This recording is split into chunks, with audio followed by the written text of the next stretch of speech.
This channel and its videos are made for a general audience. Thank you. A cat on the track.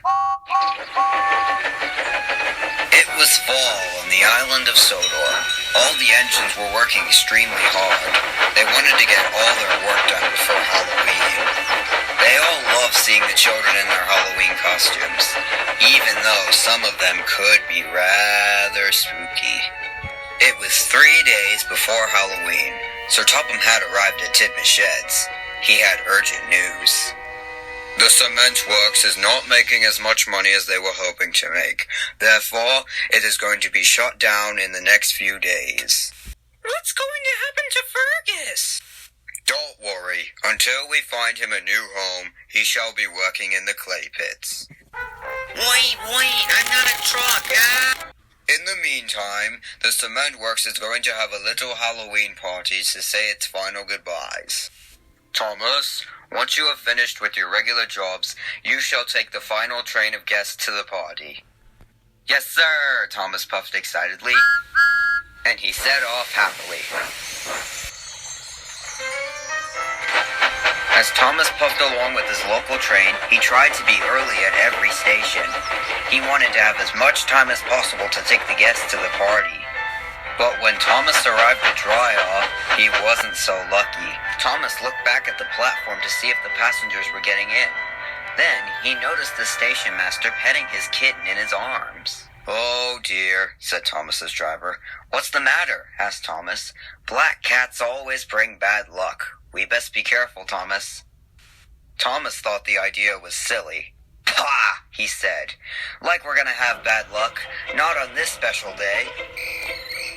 Come on, he puffed to the coaches. Wait, they said.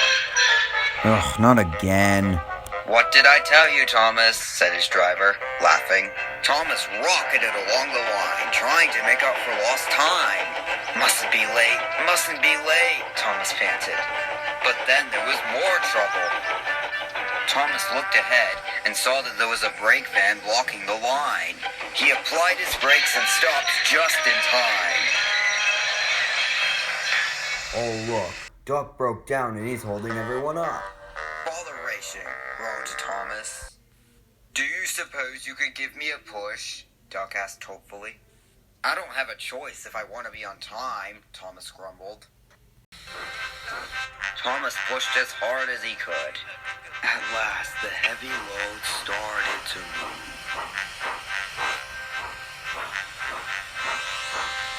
But when Thomas arrived at Tidmouth, he was even more unlucky. On the platform were all the children, but Duck had to wait there while they unloaded his trucks. Thomas couldn't see the children in their costumes, and he was more disappointed than ever. Later, Thomas had left Duck on a siding and set off to the quarry to collect his trucks. Hurry up, Thomas told the trucks. Not that hard, they repeated to Thomas, but Thomas wouldn't listen. He biffed them both. He had just filled up the first one and was about to reverse, but didn't see Mavis with another line of trucks coming in the other way. The two engines collided without them even realizing it. They thought it was just the trucks playing tricks again. Eventually, Mavis stopped to reposition herself, but then Thomas rolled too far, and he rolled right under the hopper. Not again, groaned Thomas. "Oh, I'm so sorry, Thomas." "Never mind," said Thomas's driver. "I'll just put some more coal in your firebox and then we'll be able to leave." What the fireman didn't know was that Thomas's coal was contaminated by the quarry dust. Suddenly, Thomas realized, "Wait, stop! My bunker is full of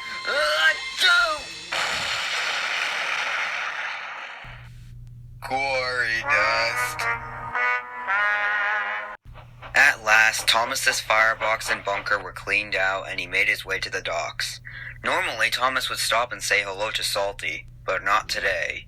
As soon as he was uncoupled, he raced to Tidmouth to collect Annie and Clarabelle as fast as he could. He didn't want any more bad luck. Luckily for Thomas, he didn't have any bad luck along the way and soon arrived at Tidmouth and offered up to his coaches. "Look at that, Thomas. We're early," said his driver. "We have time to clean you up." Then Thomas had an idea. "Whenever I take my time, I have bad luck. But when I go quickly, I don't have bad luck. When I'm taking the children to the party, I'm going to go as fast as I possibly can." "There you are, Thomas, all rinsed off." "Great, let's go," Thomas whistled. "But we haven't even let your paint dry yet," said his driver. "I'm sure the wind will dry my paint," Thomas said cheekily. "But the party's not till 4. We'll be so early and we'll have to wait." "If we're not early, we're late," Thomas said even more cheekily. "Thomas, are you feeling okay?" asked his driver. "Yeah, I'm just eager to get the job done. Now come on, let's go." The crew gave up and got into Thomas's cab. "No more bad luck for me," he said cheerfully. But the driver was right. When Thomas pulled into the station, there was no one on the platform. He had to wait, and it was very boring. At last, children from all over the island came in all sorts of costumes. Thomas thought the scarecrow was a little scary, but he didn't mind. "Get in quickly, please," he whistled. As soon as Thomas heard that whistle, he rocketed out of the station. But luckily this time he didn't leave the guard behind. Thomas shot down the line at twice his usual speed. "Hello, Thomas," Arthur tooted cheerfully. "Sorry, Arthur, can't stop," shouted Thomas as he buried Arthur in a cloud of steam and rocketed past. "How rude," Arthur groaned. "Thomas, slow down! You're going to crash!" "Nonsense! No more bad luck for me!" Thomas cried as he raced along. "This is your fault." But there was trouble ahead. Terrence was oiling along with a load of cake and punch. "I can't believe we brought too much," groaned Terrence. "They could have used extra." "Just listening to orders," said the farmer. Terrence oiled over the crossing, but the crossing didn't have gates. Engines are supposed to whistle once they come up to the crossing to let road vehicles know that they're coming, but Thomas was going so fast, he forgot to whistle.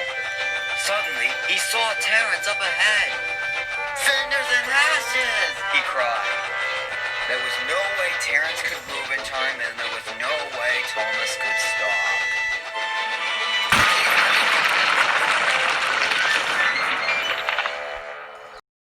There goes my deposit on that wagon. Meanwhile, at the cement works, everyone was waiting to start the party. Then suddenly, they heard a familiar whistle. There, puffing into view, was the stickiest little tank engine anyone had ever seen. Thomas was expecting the children to laugh at him, but he was surprised to hear that they were cheering. "Nice costume, Thomas," one said. "Really useful," said another.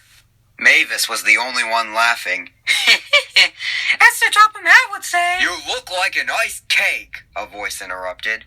Everyone went silent. Emerging from the coach was Sir Topham Hatt.